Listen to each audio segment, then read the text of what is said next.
Whether you want more innovation more easily, you are feeling burnt out or overwhelmed, or you simply know that something isn't quite the way you know it can be, you are not alone. I hear the same from leaders every day. On Uncommon Leadership, we explore aligning personal fulfillment with business success, creating authentic teams, and cultivating the resilience, adaptability, and ease necessary to move beyond simply surviving today's challenges into thriving. I'm Michael Hunter, and today we'll uncover fresh insights into what it means to lead teams today. Joining me is Phil Hornby. Phil is a highly experienced product leader, coach, and technologist with over 20 years in the industry. His career spans various roles, including product management, project management, operations, development, sales, marketing. Is there anything left? Maybe. I don't know. UX, I guess. Didn't work in manufacturing. I'll give you that. Across diverse sectors like software as a service, Internet of Things, and automotive. Phil is a regular speaker at product events and co-host of the Talking Roadmaps YouTube channel and podcast. He's also writing a book encapsulating his philosophy and practical insights. Phil has helped thousands of individuals across hundreds of companies think clearly, make strong decisions, and take powerful action that drives high-impact outcomes. He combines technical, business, and human skills to empower teams and leaders to develop complex solutions that elegantly solve customer problems at scale, always emphasizing collaboration, context-driven leadership, and continuous learning. Welcome, Phil. Thanks for having me, Michael. Wow, I've just heard you read back something I wrote a while ago, and it's like, well, it actually sounds quite impressive. I've done a few things, and wow. You don't often reread things you write. But yeah, it's been an interesting journey, and teams have always been a core part of it. And starting with the team that is you, when did you first recognize that integrating your whole self, bringing that into everything that you do, might be a valuable approach? I don't think there's a single point that I can identify there. I can identify various different aspects, such as the first team I was part of, post-university, post-college. I very much treated them just as colleagues. But over the time, we worked together for 10-ish years.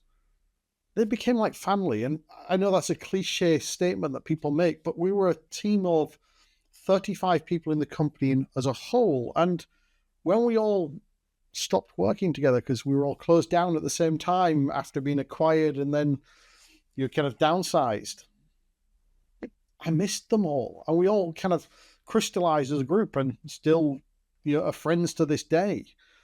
And that's going back 15 years now from when we kind of all stopped working together. And that relationship there and kind of not realizing that I kind of put a bit of a barrier between me and them is one of those aspects, whereas I didn't need to.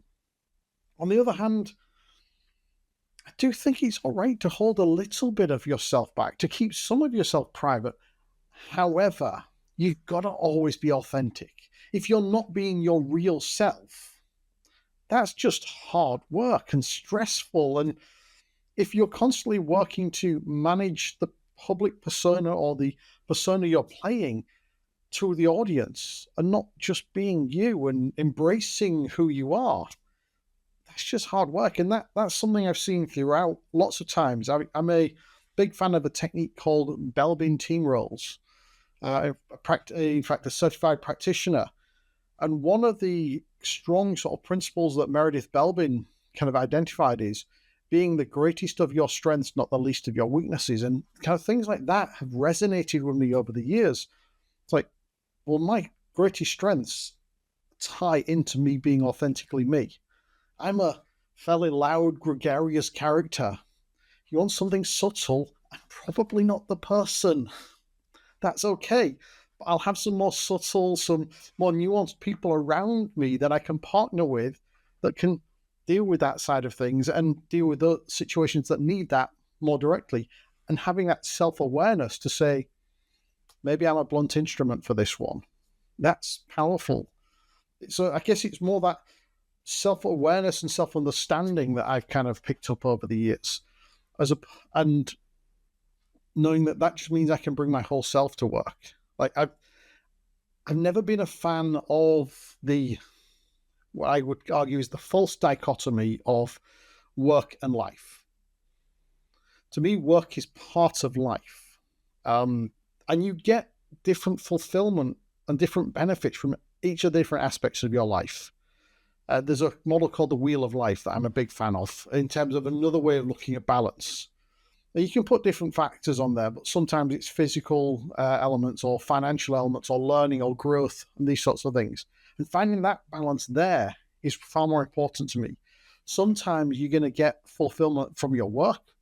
Sometimes you get it from your personal relationships. Sometimes you get it from just you yourself. And knowing that it's okay that any of these aspects can come from any of those different aspects of your life. And so you might get tons of fulfillment from your work instead of a hobby. Like, yeah, I have hobbies, don't get me wrong. But I'm so lucky to be able to say that my work is my hobby. Like, I love every minute of every day that I'm working. So it doesn't feel like I'm working because it's me embracing that. And that's a privilege. The sort of work I do and the way I work enables that. But I worked hard to create that situation for me to be able to say that because I wanted to just be able to enjoy life.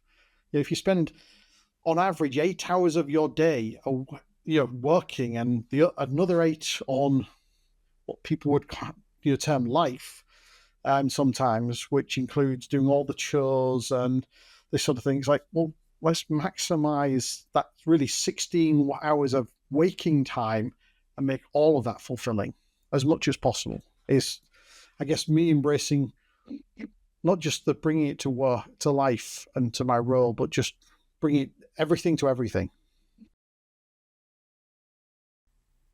180% everything you just said. It's so important to remember that being authentic doesn't have to mean sharing everything. And in fact, sharing everything, unless you're a person who wants to share everything, isn't being authentic because there's parts of things that you want to pull back. What is important is sharing, letting people know that things are going on. And you don't have to go farther than that. Yeah. It can be as simple as, hey team, got a lot going on right now. Most of it's not work. A little bit of it is. Don't want to go into a lot of details now. Want you to know I'm going to be distracted. So true. I mean, and if you are a great team, like I have a collaborator that I work with a lot, and he's going through a bunch of health problems right now. And like we had a message exchange earlier today where he was thanking me for carrying more of the load on some of the projects we're dealing with. It's like, that's a team. That's, there'll be other times when you're carrying more of the load and it balances out. And heck, even if it doesn't, I don't care. I chose to partner with you. I chose to be a team. And therefore, that's okay. And I don't, as it happens, I know pretty much all the details in this context, but it's also all right if someone says they don't want to share. That safety to be able to say there's something going on is important, and knowing whether and being able to choose whether you share or whether you're going to feel then the pressure to share and is important. But there's also the opposite side as a leader. Spotting when someone isn't fully turning up and having the awareness to say, there's probably something going on there. Now, I don't need to probe, but also being ready to say, we're going to make sure they're looked after. Like maybe it's a subtle conversation with the rest of the team saying, there's some stuff going, I think there's some stuff going on with X. Maybe we should just kind of cover for them a little bit and give them a little bit of airspace, because we're a team. We're working. We're here together to look after each other and be successful together. I like that. To me, it feels a little bit like it might be inflicting help on that person. What I would probably tend to do is go to that person and say, you seem a little distracted right now. How can I help? That way you let them know that you recognize that they're showing up differently, and you give them the opportunity to share as much or little as they want, and to let you know how they'd like you to help. And then, as you said, as a leader, it's important to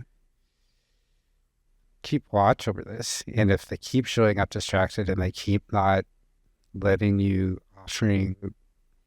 giving you ways to help them handle whatever's going on, then it's your responsibility to dig a little deeper, because their distraction is affecting the team.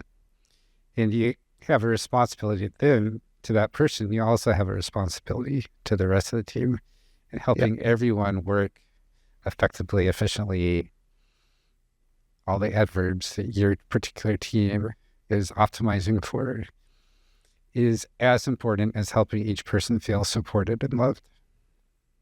And I reflect on your comment there about inflicting help, and you're right. There's not always the easy opportunity to go and have that conversation. So sometimes you have to be more proactive. Other times you can have that conversation. And sometimes these conversations are a lot easier to be had in person. I mean, I've been a remote worker since 2008. Like this way of working is normal to me.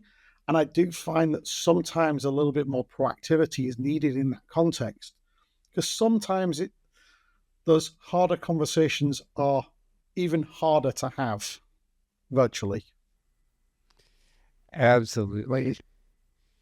And I still always bias towards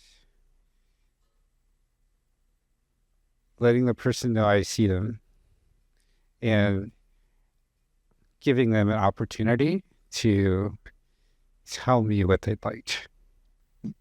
Totally agree. I'm not disagreeing with that. Sometimes you can only give them that awareness, but you maybe not be can be able to go that next level. Yeah, for sure. Thinking about the responsibility to the team, sometimes you can be a bit more proactive.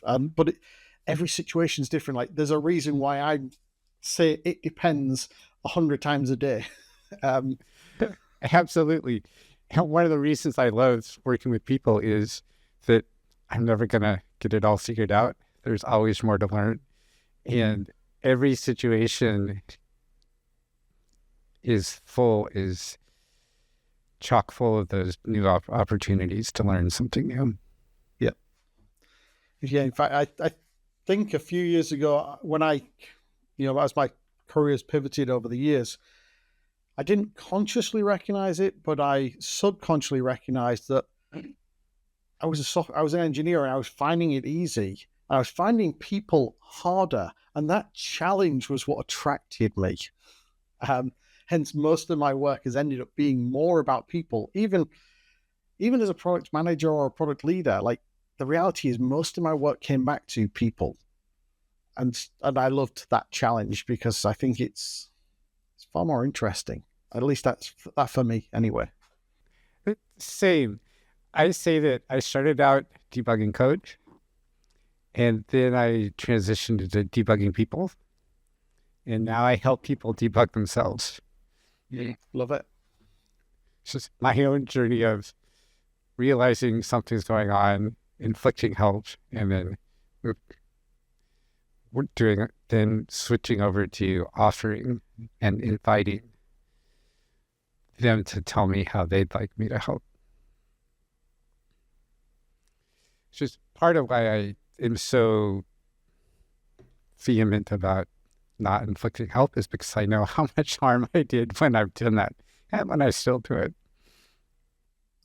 I mean, it's interesting. I'm reading a book right now and I'm literally just trying to remember the title. It's called Helping, and it's very much about that social contract around offering and receiving help and so on. And it's I'm literally just towards the start, but I saw a good friend Christina Wadkey shared about it recently. I thought if she thinks it's good, I'd have to go and read it, and it's just resonating with the conversation here.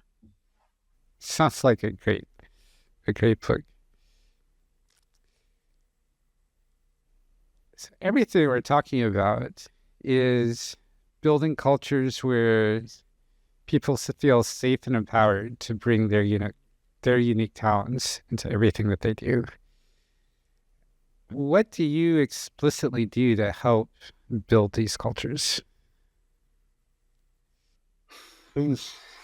Well, these days as a coach, I guess I'm more a little bit like yourself, helping people. I'm helping them do the debugging as opposed to doing it directly myself. But when I was a leader, I would always start by just helping people establish a relationship, like really simple stuff at a human level. One of my favorite onboarding techniques was to take anybody new on a tour of the business. And by that, I mean, literally, I would physically take them around all the sites and introduce them to everyone personally and tell each other just a little bit about each other. It's, a safe kind of nugget of information that they would kind of then, where it would give them something in common. And I remember one person when I was doing this, there were two people sat on two desks next to each other, and someone on the other desk sort of commented, I've sat next to this person for 20 years and you know more about them than me. It's like, I've made a conscious effort to build relationships. And, the most amusing thing, at my core psychology, I am one of the most task-oriented people you will find.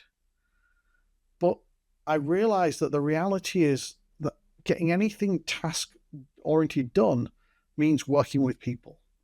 And I realized that, therefore, I had to really embrace that people side of everything. And in the early days, it was very contrived. Like, I essentially kept a CRM about people and was like, this is this person, that's their wife's name, their husband's name, their child's name, they just went to high school, they've got this dog, etc., etc. But after a few years of doing that in a very contrived and very prescriptive, literally writing it down manner, it started to become second nature. It started to become, I just know this thing about people and I can help build relationships. And I would find those nuggets that I could use to build relationships. And then I could see how other people could find that initial connection. And as much as remote work is a big thing these days, like, the human connection comes so much faster in person as well. So helping them get in person early on in their relationship, because it's so much harder to say no or ignore someone once you've seen the whites of their eyes in real life. And so, and that, if you take that, just listen to my language there, it's saying no. Well, that's actually going back to that task-oriented nature of, well, we've got to get stuff done. We've got to work together. But let's grease the wheels and make it a better environment.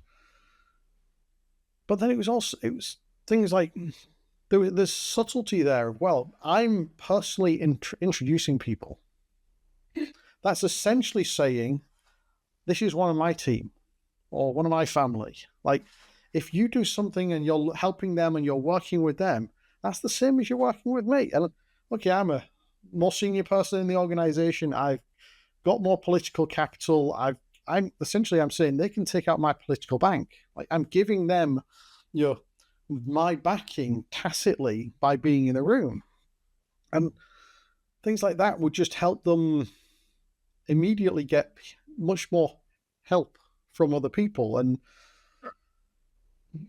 putting them in a position where they could make decisions quickly and make them themselves. Like, so often I would find myself going to a meeting where I was the person at the right level in the organization to attend that particular meeting. I didn't have a particularly strong opinion on the answer there, what needed to be taken into that room, but members of my team did.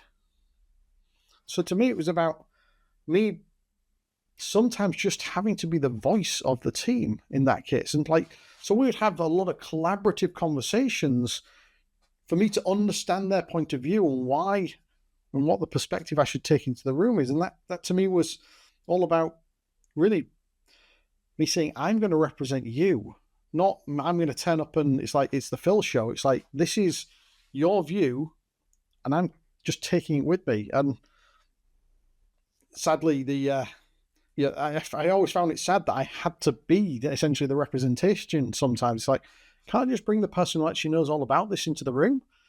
Instead, it had to be at the right level in the hierarchy to sit in those rooms. And heck, in fact, sometimes I was lucky enough to even get to skip a level up because I was my boss's right hand. And if he wasn't around, I got to turn up. And so that gave me, again, another level of influence. Yet still, I was mostly representing someone else's view because they were the people doing the work. They were the ones who I trusted. They were the ones who ultimately were empowered by me. Did they always make the decision I would make? No. Did I back them 100% on their decision? 99% of the time. Every once in a while, I'd look at it and say, that is just dumb. And then we'd have a conversation. But most of the time, it's like, I have no better information than you.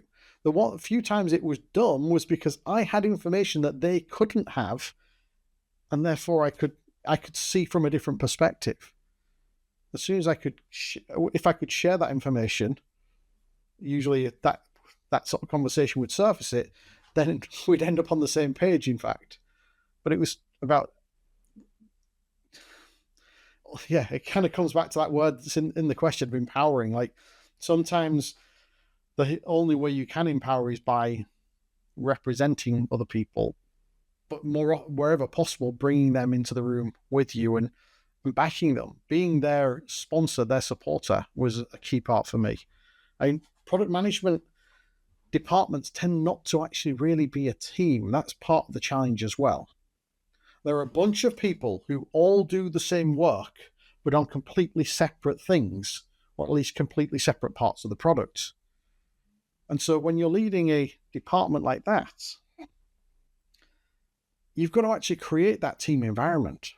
If you want to have a true team, you've got to create the interdependency. You've got to get them collaborating. I remember as the team was growing, I started to hit a scaling problem. Like, I was running out of time for one-to-ones. And I was also finding the one-to-ones less effective because I had people turning up and saying, I've got this problem. And I'd look at them and say, the person who's got the solution is sat next to you. Why aren't you talking to them? It's because they were just a work group. They weren't really a team. And so, like, creating just simple structures, like stealing from the Agile playbook and having a daily stand-up for the department helps there. Like, okay, we'll all come together. What happened yesterday that we all need to know about? What are you focusing on today, and what help do you need? And then what I call office hours that followed on. 45 minutes where we're all available to help each other. And by knowing that we're all there to help each other, like maybe me and Keith went off and did something over here to just deal with that problem, or Emmanuel and Priyan, two people in my team, went off and did something else over here, or I don't know, and Amir and Dominic went over and did something else. It created that helping environment across the team as well. And we ended up ultimately kind of adding also some responsibilities, like defining the roles to help to create that cross collaboration. I called it, for example, my 3 hats. Hat 1 was their portfolio, the thing that every product manager knows they own. Hat 2 being a speciality, like one person took cloud computing, we're going back a few years. One took mobile technology. I took ways of working and practice in product management. And then we had a thing we called the focus subject, where it's about growing our capabilities. One of my team wanted to learn about contract law and intellectual property. I couldn't think of anything more dull, but he was super enthusiastic about it. It's like, perfect, I'm going to pay for you to learn about this. And then every time there's a contract to be negotiated, I can skip being in that meeting because you can be there. But over the next 2 years, everything you learn, you need to teach to the rest of the team. And so if there's a contract negotiation in their product area, they and you are going to be there. You're going to be bringing the knowledge and they're going to be bringing the context. And together we'll get good outcomes. But just creating that collaboration was the foundation to me. Like just little mechanisms like that had a disproportionate effect. If I just summarize everything that you've been saying, one word that pops into my head that comes to mind is encouragement. You encourage people to identify with the entire company, not just the little part that they were hired into. You encourage people to bring their knowledge in person to the meetings rather than typing through you. You encouraged some people who were asking you to show up with all the information to recognize that you weren't the one who was the smart person about this, that there was someone else, and it would make way more sense to bring them in than to have it all translate through you. You encouraged recognition within a team of all the ways they're collaborating already and how that's been helpful, which then encouraged more collaboration. You said that so much better than me. I think the one word I would overlay on top of that is intentional as well. Yeah. Actually making a choice and designing how you're going to do that encouragement and designing how you make those engagements work. That was key to it. Now, some of it went through experiments as well, though. Each of those mechanisms I talked about was an experiment that ran for a while. And if it didn't work, we tried something else. I was lucky that most of the first or second experiment I ran was super successful. But I was prepared to keep changing until we found the formula that worked. Yes, I talk about everything in terms of tiny experiments. Yeah, because if it's tiny, then there's no fear in taking it. And if it's too scary to take, then there's always a smaller step, a tinier experiment we can make. And an experiment, because experiments don't have success or failure, they just give us data. So if it's tiny enough that I'm not scared to take it, and an experiment that is just going to give me data, that removes all the fear of doing something and seeing what happens. And even if it blows up, it's a small explosion. There is such a thing as failure. It's just failing to learn. It's like, as long as you learned that this worked or didn't work, you succeeded. If you didn't take the learning, then that's the failure. That's to me the perspective, at least.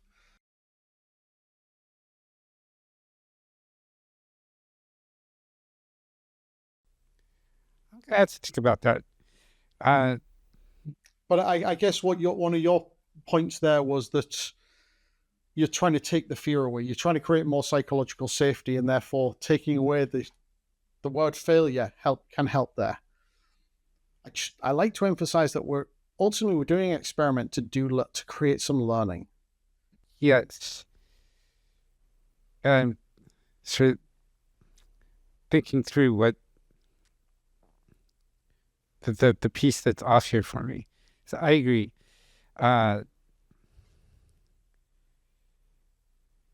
If we do something and we don't learn anything from it, and we recognize that, well, we didn't learn anything from that, then we still learned something. So there's still learning there. If we do a thing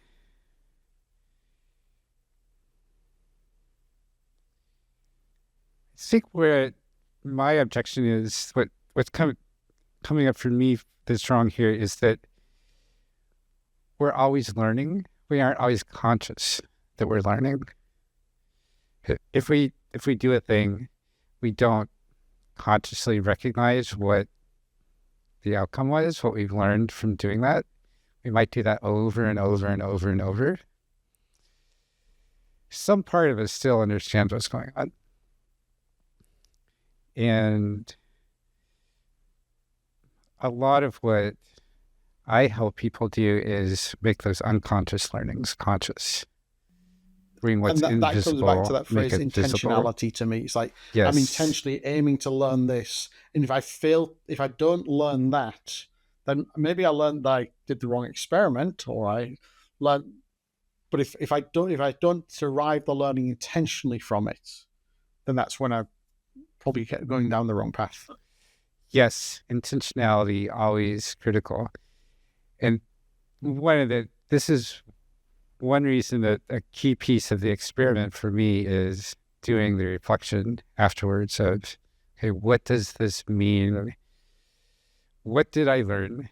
Explicitly asking that, so that we always are looking at that, examining, and then how does that affect, what does that mean for what the next experiment might be?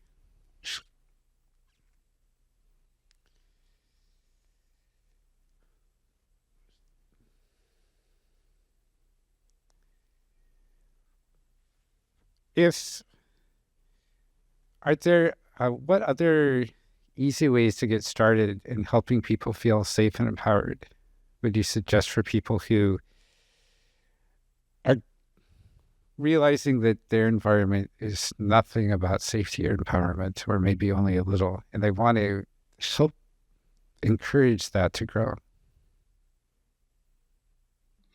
It's the really hard thing is to build relationships. You have to show vulnerability, but showing vulnerability is risky. You humans build relationships through kind of showing that little, just giving a little bit, and then getting it reciprocated. Someone else shows another little bit, which is why I like to bootstrap that by showing that little bit in a safe way for them, as an example. I don't want to go down the angle of the cliches of go to the pub, go out with people. Like, that can be also misconstrued. Like, it can be quite gender biasing as well. Like, going for a beer, two men, is not misconstrued. If you go for a beer with a female colleague, that can be misconstrued. So then you start limiting the options, and you start coming down to going for a coffee, and it's like, but it feels like forced socializing then. And I don't think that helps.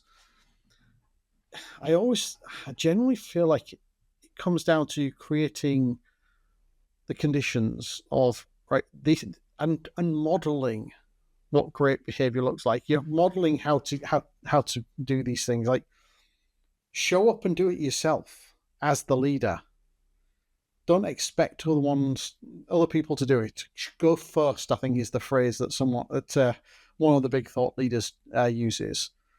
Like, model how you want people to show up in a way that makes it safe. Like, heck, fail in front of them yourself. Can sometimes be the easiest way. It's like, let them all roast you, and then cool, yeah, okay. Now let's go and let's now we've got that all dealt with, we can rip the band-aid off and move on. Show yourself to be human, really, I guess, is what's really behind that. Because it is all about connecting on a human level.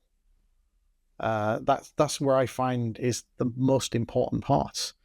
And creating that environment that allows people to show up as fully imperfect humans. I like this. This takes us back to where we were early on. Because anyone can show up to any meeting and say, I'm a little distracted today. If I appear to not be so engaged, I'm not as engaged as I usually am. I'll be better tomorrow. Or don't even have to say anything about where it's going to go. Just want you to know I'm not as engaged today. There's a book that I that I think it was a podcast a while ago I listened to. There was a parenting one about parenting and spousal relationships, you say. And there was a technique that was talked about how this person with their partner would basically say, I'm on a 1 today, to kind of let their partner know that they are really low, they're not feeling motivated, they just haven't got it in them today. And if the partner said, well, I'm kind of on a 6, but okay, today's my day to pull it out of the pan and to carry it.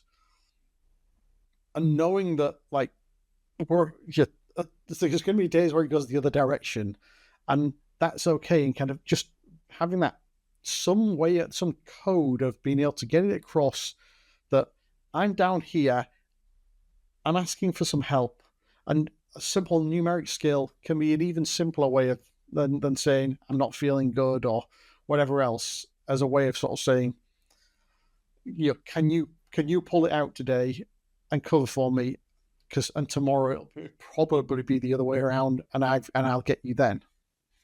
And knowing just having that system, I think, is powerful.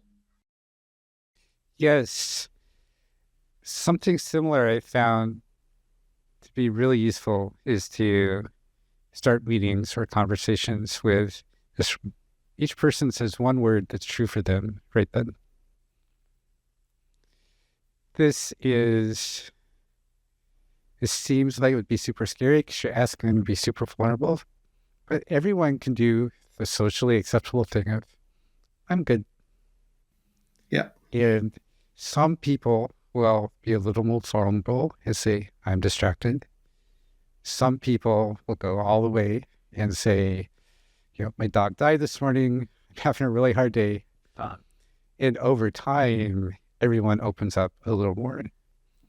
Yep. And even if even while that's happening, even on that first time, it gives each person a little insight into whether they're a 1 or a 10 or somewhere in between.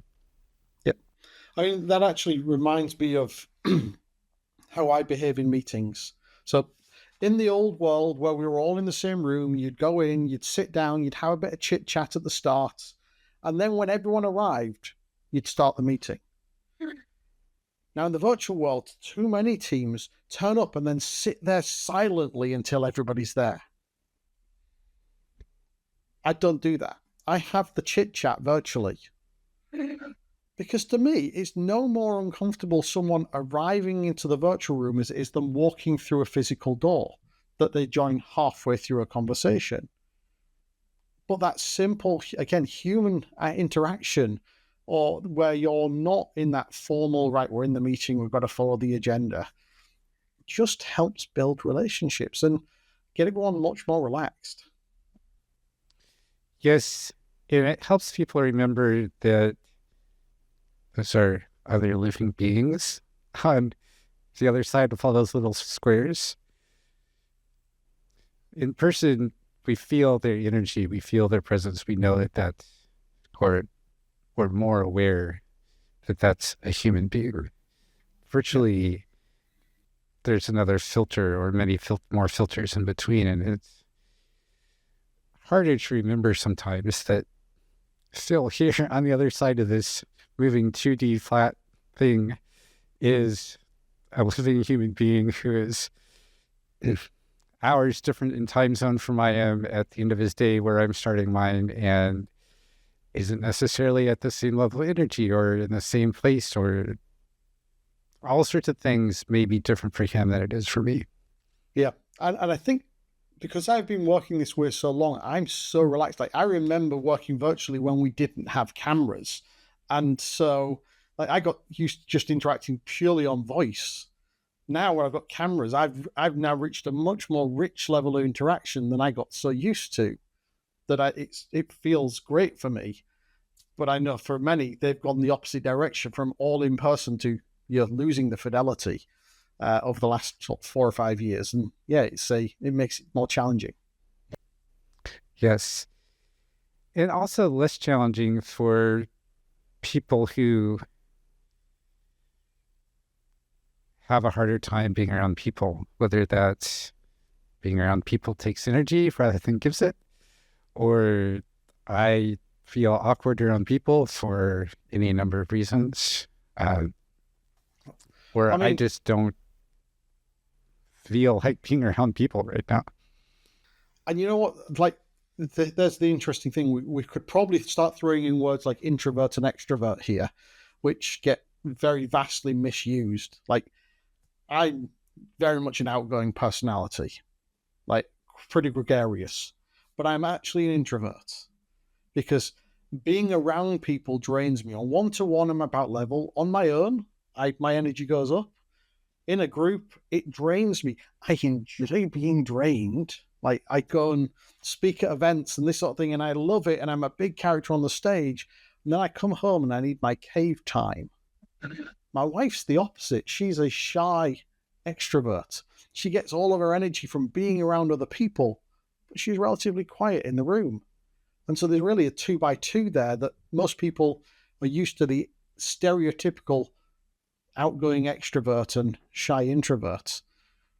Understanding, and that's one model and one way of looking at it, but like this, understanding the person and try, you can use some of these models to get an idea and then think, how do I adapt to showing up with them? Absolutely. And those are all reasons that I stopping using introvert extrovert and talking about uh, the underlying, the more fine level details of what tend to get rolled up into those two terms are to gain energy or lose energy from being around people. Do you enjoy talking to people or not? I know extroverts who have to be around people to get energy and never want to talk with them. That they live their whole life in a coffee shop in their own little table, ignoring everyone else. That would be heaven. So there's always people around. They never have to talk to any of them. That would be horrible for me, and I suspect you. I mean, I love to go and sit there for the buzz when I'm trying to write. It helps keep my brain stimulated, for example. Yeah, in all these cases, we're using it very strategically and tactically, both. You know exactly what you're doing it. You know how long you can be there and still it be productive for you versus when it goes over the red line and now it's doing more damage than it's helping. I mean, and I guess that brings us back to that first question of knowing yourself and kind of showing up as your true self. That knowledge of yourself takes years to refine. Like, I know my energy cycles. I know when I'm going to be productive and when I'm not going to be productive. Like, don't ask me to do thinking first thing in the morning. Everyone talks about don't check your email in the morning, or there's books about that. It's like, that's the perfect time for me to check email because my brain hasn't switched on yet. I am a true night owl. Like, 11 a.m., 11 p.m. till 1 a.m., that is my most productive time of any day ever. But I pay for it the next day because I then have to get up because I've got a 6-year-old daughter, and that makes it hard. If I didn't have a child, then I could shift my entire day and I'd be able to take advantage of that productivity. But recognizing when that energy cycle is for me and scheduling the right meetings at the right time with the right people helps me show up in the right way as well. But then you've got to also recognize that similar cycle for different people and try and find the happy medium as well. Yes. There's always a way to bring our whole self into everything that we do in a way that is safe for us and for everyone else. Just sometimes end up with a very complex matrix to work it out. It could be very complex, oftentimes, yes. Even when we're just looking out for ourselves. Yeah. Let alone bringing everyone else's complex matrix in. I guess quantum computing is going to make us all a piece of cake and AI is going to solve it all for us, right? That's what they keep telling us.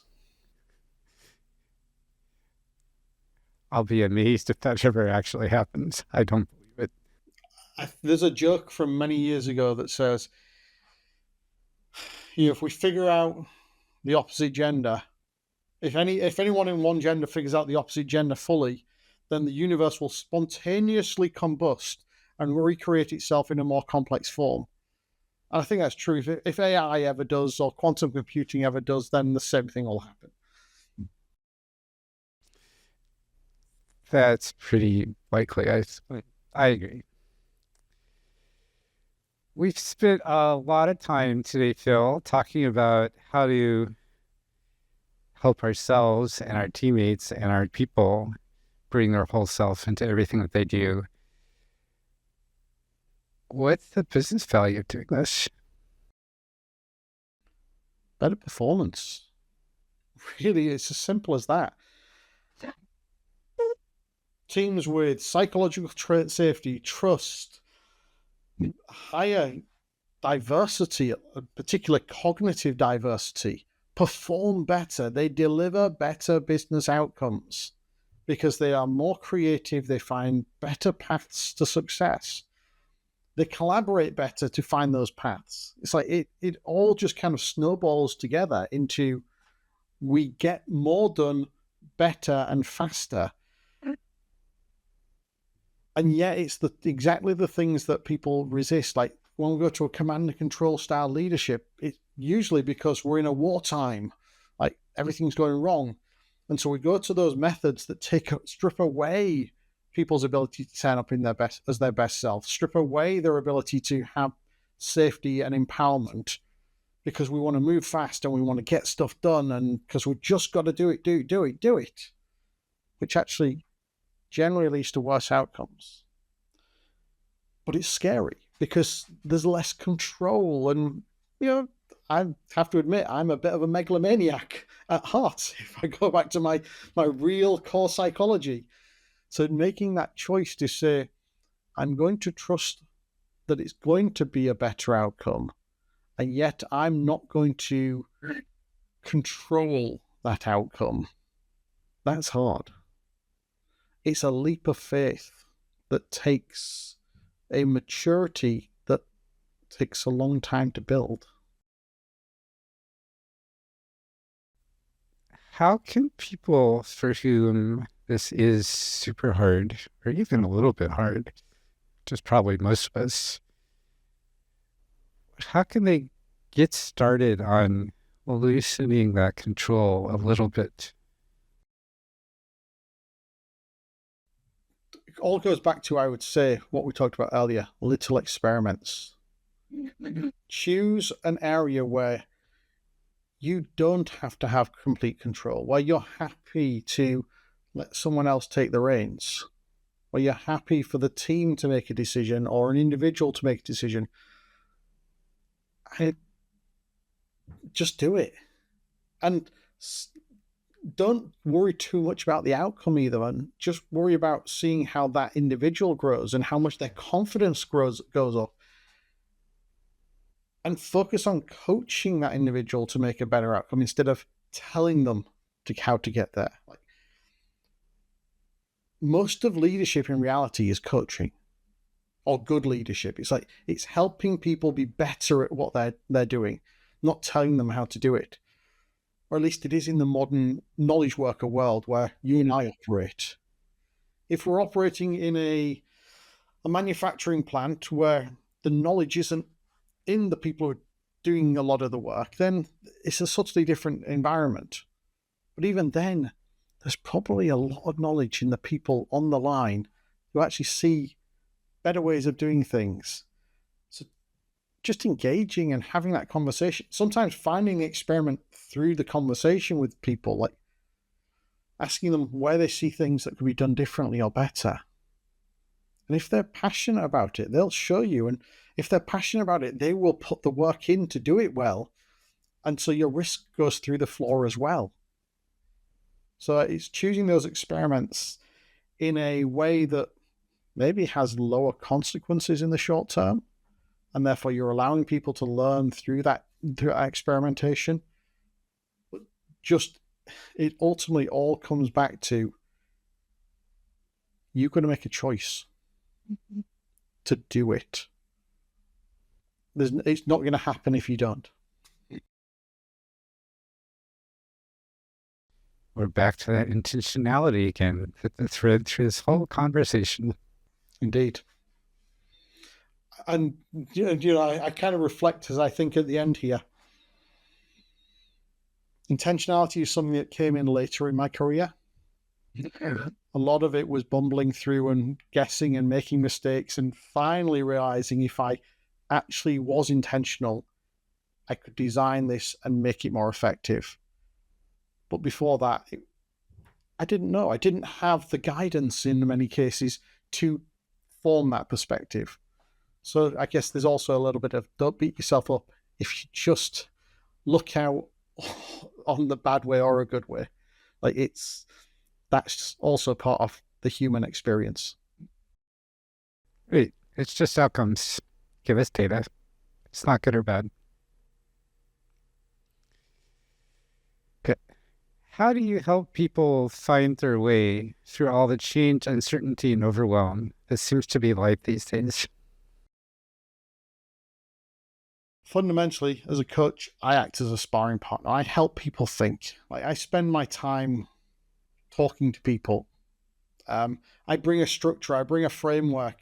I just bring another brain to engage with. Like I've literally just come out of a coaching session with a CPTO before we came on this call, and we were talking about various things around how to get his team more engaged on changing some ways of working. And so we sparred about, well, how would this work? How would that work? How do you think, or how do you think this and that would work? What's the real challenge you're trying to overcome? What are you worried about? What could go wrong? And just kind of going around those loops a few times. And usually by the end of one of those lots of conversations, there's like 2 or 3 epiphanies that have come out. It's like, yeah, this is the thing to try. This is the thing to try. This is absolutely the thing to try. And then we can think about how to prioritize them. A lot of it comes down to context. Like I can be a sparring partner, but the person I work with has so much more contextual information than I have because they're working in the business, whereas I'm external. So really I'm there to ask the hard questions, sometimes to ask the dumb questions as well, to help them understand what's going on. And that usually ends up going down, how are things going to change? What's the uncertainty? What's the risk, etc. And so that's the subject matter of the conversations usually. So we might say that you're helping them gain a broader perspective. If we all go all the way back to when you introduced me, in that introduction, I help them think clearer, make powerful decisions, and take action that drive outcomes. And the thinking clearer is the majority of the coaching activity because they're all senior people. They can make decisions once they've got the clarity of thinking.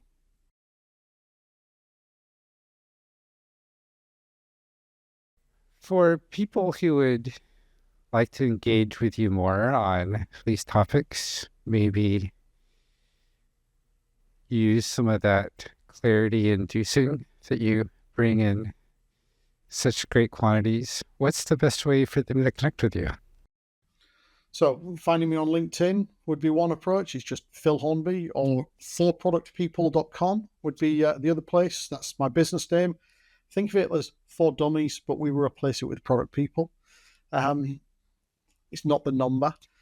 Or you could also, if you wanted just to listen in, I also have a YouTube channel that I co-host called talkingroadmaps.com, where we talk to lots of people about lots of different subjects. Predominantly road mapping historically. We're just about to do our second series, which is all about product operations. So listen in there, and you'll hear lots of different bits of wisdom from me and other people. That's great. And I'll have all those links in the show notes.